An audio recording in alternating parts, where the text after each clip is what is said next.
all joy. A little twig has grown to treehood, standing on its own. And now our tree's well-being depends on Smokey Bear and all his friends. Some cartoons seem innocent, but satire sometimes pushes boundaries too far. What happens when a beloved public safety mascot becomes the punchline in a sharp-witted show? Hurry, Bullwinkle! The show's about to start! I'm coming as fast as I can. Wave to the people! One Rocky and Bullwinkle episode mocked an iconic symbol so fiercely that it was banned for decades. This controversy wasn't just about a cartoon. It challenged national pride, government messaging, and public trust at a time when media influence was rising. The story behind this lost episode— not a firebug, a fire bear. It was Stokey, who for years had been helping to prevent forest fires— reveals the delicate balance between humor and respect in early American television. The episode that stirred controversy. Stokey the Bear was not just another quirky segment on the Rocky and Bullwinkle show. It became a lightning rod for controversy that would silence the episode for nearly 40 years. This particular piece introduced a character who was a clear parody of Smokey Bear, the revered symbol for wildfire prevention. However, unlike the responsible Smokey, Stokey became a reckless fire starter, sparking chaos wherever he went. Was seen standing on the roof, flames licking his feet. It is he, and I must save him. The humor was biting and satirical, but it clashed directly with the carefully cultivated image of a beloved national mascot. The episode's plot was absurd and pointed. Stokey, hypnotized by the villainous Snidely Whiplash, gleefully ignited forest fires rather than preventing them. This inversion of Smokey's virtuous mission didn't sit well with the US Forest Service, which viewed it as an attack on a character they had spent decades building. While the show delighted its audience with wit and parody, this segment crossed an invisible line into territory seen as damaging and disrespectful. At a time when television was gaining unprecedented influence in American homes, such a portrayal was more than just a joke. It represented, to many officials, a threat to public safety messaging. The repercussions were swift and severe, with the episode being pulled from official circulation and censored from home releases. This decision marked a rare case where government intervention directly affected a TV cartoon's availability. Yet, the ban only fueled curiosity. For decades, Stokey the Bear became a kind of hidden treasure, a forbidden episode whispered about among fans. Its absence raised questions about the balance between free expression and respect for national symbols. Why would a cartoon be censored so thoroughly? What made this episode so threatening? Answers lay buried in the broader cultural context of the 1960s. The Rocky and Bullwinkle creators, known for their irreverence, had expected some pushback, but the depth of official anger and outright suppression took them by surprise. The show's sharp humor, which often poked fun at authority and current events, suddenly encountered a boundary that was neither ignored nor tolerated. While the episode's removal muted its immediate impact, underground copies circulated quietly among fans and collectors. Stokey the Bear slipped into legend, known as the episode that challenged authority too directly. Its story became as much about censorship as about cartoon comedy. This episode's fate invites reflection on the delicate balance between satire and respect, especially when it comes to public safety campaigns that rely on trust and consistency. The story behind Stokey the Bear sets the stage for understanding why some humor, even if playful, can provoke serious consequences. The episode's silence for so long kept these questions alive, inviting a deeper look not only at the show, but at the culture that decided what could be seen and what had to remain hidden. What followed was a journey into the heart of a unique show and the icon it parodied, revealing the reasons behind reverence and restriction. Rocky and Bullwinkle's unique style. The Rocky and Bullwinkle show carved out a unique niche in the 1950s and 60s television with its blend of slapstick comedy and clever satire that spoke to audiences of all ages. I've thought of every little thing, except one. What's that? I can't swim! Unlike many children's cartoons, which relied purely on visual gags, this show layered in political subtext, cultural commentary, and sophisticated wordplay that flew over younger viewers' heads. but delighted adult audiences watching alongside them. This balance of humor made it stand apart from contemporaries like Looney Tunes or Hanna-Barbera's Flintstones. The appeal centers on two main characters, who include Rocky, the sensible flying squirrel, and his clumsy yet lovable moose companion, Bullwinkle. The heroes of the story traveled through their fictional Minnesota town of Frostbite Falls during multiple episodic adventures, which featured recurring jokes and returning villains. Oh, for Daisy's sake, let me help you! You're helping me? Of course! You mean you don't remember what happened? The program featured unique secondary elements, which included fractured fairy tales, Peabody's improbable history, and the Canadian Mountie parody Dudley Do-Right. The show introduced various elements that served to satirize contemporary culture while showing historical events, thus expanding the show's satirical scope. The character Dudley Do-Right used his sincere yet ignorant personality to deliver melodramatic moments through his role in the story. The humor targeted political Cold War conflicts, advertising practices, and social trends through its comedy to create a dual effect that maintains relevance today and into modern times. The creators showed no hesitation in presenting sly jokes and double meanings, and content that tested the censorship boundaries that existed during their time. The audience developed stronger anticipation because the serialized story format used cliffhangers to maintain their interest. The show maintained a smart yet approachable tone, which displayed both irreverence and genuine emotions, but this approachable manner caused the show to encounter difficulties with its network partners and advertising sponsors. The show demonstrated its aptitude for humor through its willingness to proceed with satire, which created problems for regulators who preferred to maintain their restricted operating methods. Jay Ward, the show creator, submitted episodes at their deadline times while he used the last moments to insert his strongest objections, which should have been removed from the show. The show developed its distinct identity through its defiant style, which resulted in battles with censorship. The show delivered bold content, which won dedicated viewers but required careful monitoring because it addressed matters that affected the whole nation. The show created cultural parody through its energetic performance, which backfired because it exceeded. The show established unannounced boundaries. The show created humorous content through its character Smokey the Bear, which made fun of powerful organizations that work to protect their public relations image. Understanding the show's style helps explain how something seemingly playful escalated into a major controversy. This insight into the show's tone leads naturally to the figure it chose to parody, an icon whose cultural weight was immense and almost sacred. Who was Smokey Bear? Smokey Bear is more than just a cartoon character. He is a deeply embedded symbol of American environmental stewardship and public responsibility. Introduced in 1944 during World War II, Smokey was created as part of a nationwide campaign to prevent wildfires, which threatened the nation's timber resources essential to the war effort. His simple but powerful message, "Only you can prevent forest fires," became one of the most recognizable slogans in advertising history. Inspired by a real bear cub rescued from a forest fire in New Mexico, Smokey quickly grew from a mascot to a cultural icon. The United States Forest Service and the Ad Council tightly controlled his image, aiming to promote a consistent message of caution and care. Unlike purely entertainment-based characters, Smokey served a real-world public safety purpose, educating children and adults alike about their role in protecting the environment. By the 1950s and 60s, Smokey Bear was everywhere. Posters, radio spots, television commercials, and educational outreach programs in schools nationwide. His friendly yet authoritative persona was designed to inspire a sense of personal responsibility for fire prevention across generations. This made him not just a marketing figure, but a civic institution.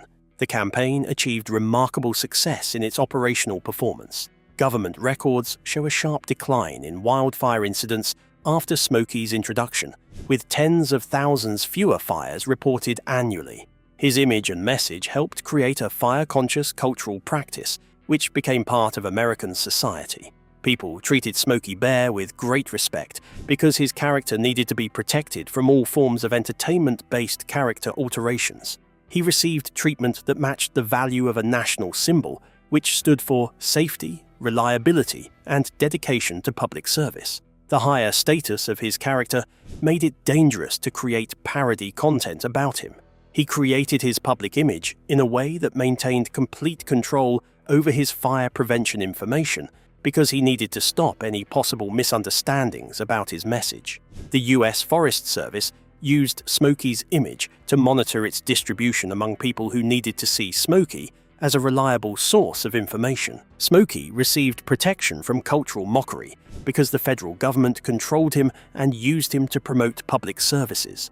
This protection made him an unusual target for satire. When Rocky and Bullwinkle's Stokey the Bear episode appeared, it challenged the cultural and governmental sanctity of Smokey by twisting his image into a figure causing fires instead of preventing them. This inversion was deeply provocative given Smokey's symbolic importance. Grasping Smokey Bear's unique role in American society reveals why the parody caused such alarm and why the government reacted so emphatically in defense of their cherished mascot. The irreverent style of Rocky and Bullwinkle found itself at a crossroads with national symbolism, highlighting how satire and public messaging can collide in surprising ways. The power of public messaging. Smokey Bear's influence extended far beyond being a mere cartoon character. He was the face of one of the most successful public service campaigns in American history. The slogan, "Only you can prevent forest fires," wasn't just catchy. It was a call to personal responsibility that resonated deeply with the public. This phrase, repeated through countless posters, radio spots, and television ads, helped shape how generations of Americans viewed their role in protecting the environment. The campaign's strength lay in this trusted messaging that relied on consistent, unambiguous imagery. Behind that approachable bear was a highly orchestrated government effort involving the US Forest Service and the Ad Council, which carefully controlled Smokey's image and narrative. Every appearance and phrase was crafted to instill a sense of duty, especially among children, building a nationwide mindset that wildfire prevention was everyone's responsibility. Unlike typical entertainment icons, Smokey carried a real-world gravitas that made him a sort of environmental ambassador with an official mandate. Smokey Bear became the face of wildfire prevention because his name became famous in the 1960s. He appeared in schools, communities, and government materials, reinforcing a simple yet powerful reminder to be cautious with fire. The bear became more than a cartoon character because it became a cultural icon that represented public safety. The government and public treated Smokey with high respect because his character showed the campaign reached its goal of turning people into active supporters. People treated Smokey's image with such high value that they created a space around it that resembled religious worship. Any suggestion that undermined his message risked confusing or diluting years of public education. The bear character had to display positive qualities because he needed to appear as wise, trustworthy, and responsible, and that image needed to be protected. The US Forest Service considered Smokey as their main environmentally friendly character because his reputation needed to stay untouchable for multiple reasons. The Forest Service safeguarded the character because it controlled all use of derivative products that originated from its character. Laws and licensing agreements established rules for portraying Smokey, which restricted him to mission-friendly appearances. The agency reacted quickly to unauthorized uses, which involved legal battles because they considered those activities as potential threats. The officials showed dedication to maintaining the campaign's integrity through their active monitoring of the situation. The Smokey Bear character needed to deliver consistent messages throughout American households because television had become the primary broadcasting medium. The government believed that any form of parody or satire within this domain would have the potential to destroy public trust and reverse all the advances made during the past 50 years of firefighting safety. The bear species needed to maintain its favorable standing because public perception toward bears remained unformed. Smokey Bear's message existed as a basic concept that protected him through his established status as a trustworthy figure who held power over others. The campaign existed to establish trust between people and their natural surroundings while fighting against fire outbreaks, which needed to be stopped. The government considered any threat that disrupted this relationship as a major danger to its security.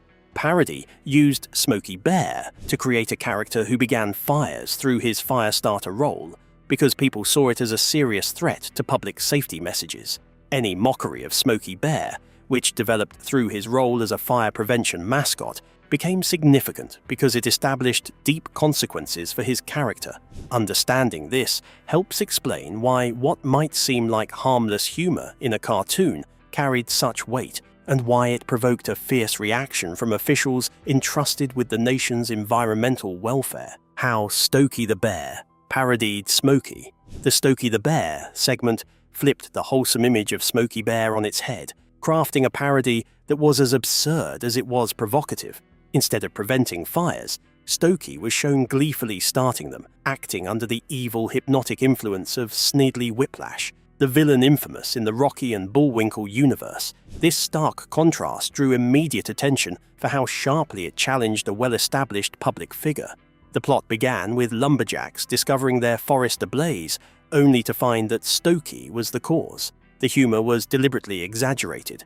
Stokey, disguised in a fireman's uniform, could be identified only by the fact he didn't shave this morning. A typical Rocky and Bullwinkle-style gag mixing slapstick and wordplay.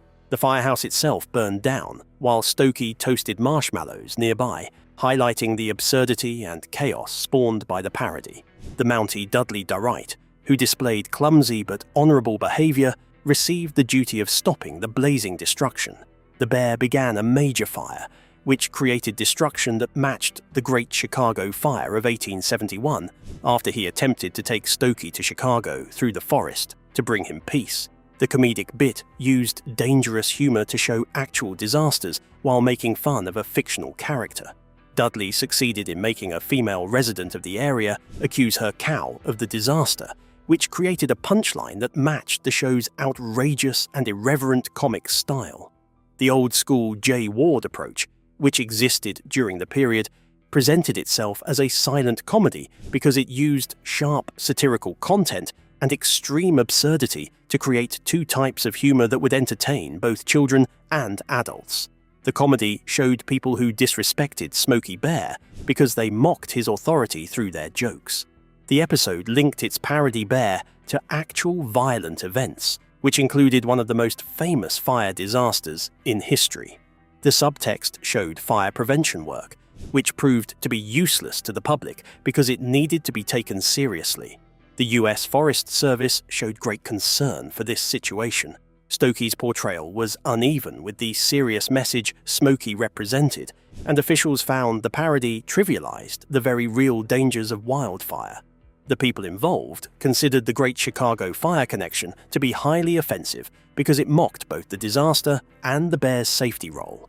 The show established its reputation for boundary pushing, but this specific episode created a major controversy through its direct mockery of an official government symbol. The show used satire in a bold way, which created a special moment that remained different from all other television events because it involved people who protected Smokey's heritage. The funny purpose of the work conflicted with the public duty that existed, which showed how parody can disrupt established cultural traditions. The show used satire as its main element, but this particular episode showed that some topics received more protection than other topics did. As the backlash grew, the episode's fate was sealed, marking a decisive statement on how far satire could safely go when it touched powerful public campaigns. The parody's audacity highlighted how humor can challenge not just characters, but the very institutions behind them, setting the stage for the controversy that would soon follow. Government and public reaction. The reaction from the US Forest Service to the Stokey the Bear episode was swift and uncompromising. Officials viewed the parody as a direct affront to the icon they had painstakingly cultivated over decades. Rather than dismissing it as harmless humor, they saw it as a potential threat to the carefully crafted message of wildfire prevention. This was a rare instance where a government agency directly intervened in television content, signaling how protective they were of Smokey Bear's image. Formal complaints quickly followed, with representatives from the Forest Service taking the unusual step of visiting J. Ward Productions in person. Uniformed officers expressed their outrage over the depiction of Stokey as a mischievous, fire-starting bear, one who undermined years of public safety efforts. The parody had crossed a line from satire into what they deemed outright disrespect and dangerous trivialization. The results started to appear immediately after the actions commenced. Stokey the Bear was removed from all official distribution channels, which caused it to vanish from television networks. The episode remained absent from all future home video distributions, which included both the initial VHS and subsequent DVD releases of the series. The episode remained hidden from public access because it had been blacklisted, which turned it into one of the most infamous missing animated shows of that time period. Public opinion about the situation reached a state of division that extended beyond what official actions had established.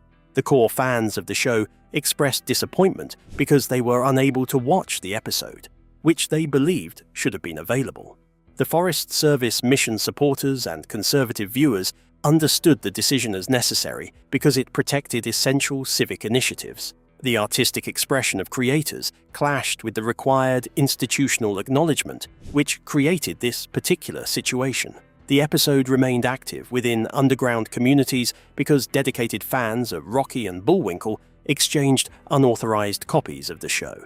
The animation history of Stokey the Bear developed a nearly mythical status because it became an animated work that people could not access. The conflict itself became part of its legend, which attracted new viewers through silent references to it. The episode showed how government agencies studied media coverage of their symbols because they wanted to know their operating procedures better. The incident served as a warning to other creators about the boundaries of satire when it came to federally backed campaigns. The Forest Service used its strict approach to safeguard public messages, which they deemed necessary to protect from parody threats. The censorship of Stokey the Bear did not just silence a single cartoon, it reflected the immense cultural weight government-backed symbols carried in early television's formative years.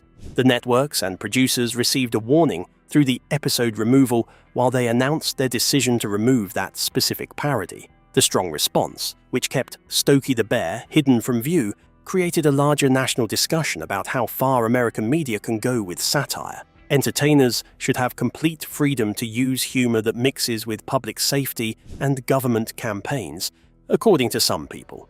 The question lingered in the background for years. This clash between comedy and authority foreshadowed a complex relationship between creators and censors, particularly in an era where television's influence was rapidly expanding. Television censorship in the 1960s. The censorship of Stokey the Bear must be understood within the broader context of television practices in the 1960s, a time when networks, sponsors, and government agencies closely monitored programming content.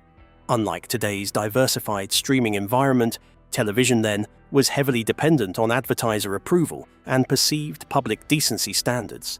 A show could be pulled or episodes suppressed if they threatened to unsettle powerful interests or offend mainstream values. In this era, network executives walked a fine line between creative expression and commercial survival. Content that raised government eyebrows risked being labeled controversial, jeopardizing advertising contracts crucial to the station's revenue. The threat of losing sponsors often led to self-censorship or network-mandated edits, limiting creators' freedom to explore sensitive or politically charged topics openly. The creator of Rocky and Bullwinkle, J. Ward, developed a reputation for delivering episodes to networks at the last possible moment. Rocky and Bullwinkle coming home to West Hollywood. Tonight, the West Hollywood City Council voted to take the famous statue of Squirrel and Moose, which created challenges for network staff who needed to censor his work. The show achieved distinction through its rapid delivery of political and social commentary, which created more problems for network censors to handle. The method enabled numerous jokes to pass through without detection, Yet it made Ward vulnerable to official examination. At that time, other animated shows experienced their own share of disputes. The violent scenes and racist character depictions in Warner Bros.' Looney Tunes drew people to object, which resulted in the company needing to delete some specific animated shorts from its collection. The elements of Walt Disney films that audiences regarded as family-friendly contained elements that would be re-evaluated for censorship purposes multiple decades later. The widespread examination developed from a society that tried to manage its changing social standards. The short film Smokey the Bear served as a unique work because it attacked a government initiative that put public safety at risk. The show faced various controversies, which included problems with taste and representation, but this episode created danger because it attacked the government's message, which aimed to safeguard people and their possessions. The public response to this situation extended beyond typical entertainment industry disputes. The entire television industry faced demands to provide entertainment while meeting both societal standards and government requirements. The show Smokey the Bear created threats to the established equilibrium, which led to immediate censorship because authorities wanted to keep everything as it already existed. Audiences perceived the existing social norms because creators used these boundaries to construct their satirical content. The 1960s television industry functioned as a business operation, while it served as a cultural authority that determined which content viewers could watch. The existing system created a clean media landscape, which restricted access to contentious content that people found offensive. The strict reaction to Smokey the Bear demonstrated how creators must follow strict rules about their work when it connects to public awareness campaigns. The episode's ban exists as a restriction that examines both parody and the need to protect the delicate social agreement between media and government authorities. Despite this, the appetite for subversive and edgy humor persisted, eventually paving the way for freer expression in later decades. Yet, Smokey the Bear remained a vivid example of early television's limits on satire. The conflict between creative satire and institutional control over public messaging shaped the trajectory of this episode's fate, underscoring the complex forces at play in mid-century American media. The episode's legacy and rediscovery.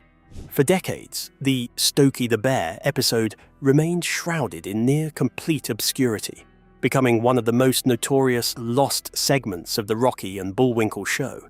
Its removal from all official channels created a mystique that only deepened over time. Fans hunted for copies in private collections, and bootlegs circulated quietly, fueling an underground curiosity about what exactly made this cartoon so controversial. Its reputation grew, not just as a piece of animation history, but as a symbol of censorship's power to erase and control media. Despite its absence from mainstream platforms, the episode never truly disappeared. Bootleg versions, copied from rare sources, quietly made their way across collector circles and into the early days of internet file sharing. This underground availability gave a new generation of viewers a glimpse into an episode that had been locked away, revealing humor and satire that had sparked fierce debate decades earlier. The hidden nature of the episode only enhanced its appeal and sense of rebellion. The internet brought new life to Smokey the Bear, which now exists in digital form through platforms such as YouTube and the Internet Archive. Fans could watch the entire episode here as they developed content analysis skills while enjoying its ridiculous elements. The episode became accessible to audiences, which enabled people to understand its content while studying its connection to television history, censorship disputes, and public views on satirical content. The study brought back important discussions about free speech rights and the limits of parody performance. The episode brought back light on how society re-evaluates forbidden media, which was once thought to be unacceptable during times of societal transformation. The material that officials once classified as unsafe for public view now exists, as people can study it with both artistic and historical aspects. The audience-creator relationship with cultural gatekeepers progressed through this development. The show Smokey the Bear from today exists as both a funny scene from a popular show and a realistic example of how satire conflicts with public duties.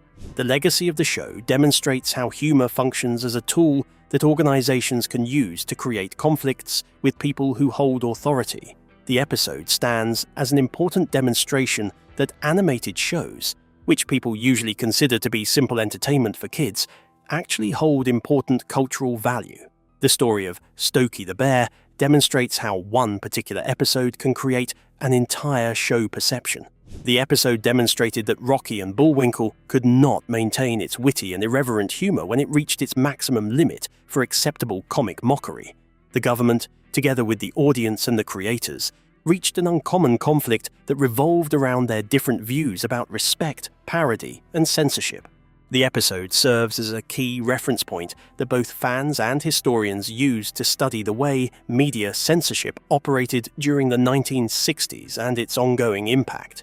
The situation creates unending discussion about how to determine the boundary between artistic expression and community obligation, which becomes particularly relevant when comedians perform humor about government-supported public service announcements. The troubled past of Smokey the Bear has transformed into a cultural emblem that demonstrates how artistic freedom endures through time and how people maintain their interest in new artistic works. The episode's transition from prohibition to current public availability shows how contemporary cultural practices handle disputes together with censorship matters throughout historical progress.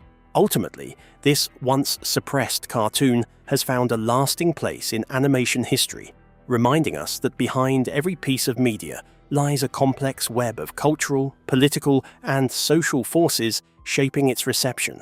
The media content, which people once considered dangerous and improper, developed into a success that protected media content and showed cultural realities. The episode's rediscovery created two main discussions, which examined how censorship affects people and how creators interact with their audience. The study proved that media content cannot exist as entirely safe or appropriate material because it demonstrated that comedic elements function as tools for power critique, while showing how artists can use historical violations to explore their creative work. Smokey the Bear stands as a powerful example of how satire can challenge authority, sometimes with costly consequences. Its story reveals the delicate balance between humor and respect within public messaging. If you enjoyed diving into this hidden chapter of animation history, be sure to like and subscribe for more fascinating stories behind your favorite shows.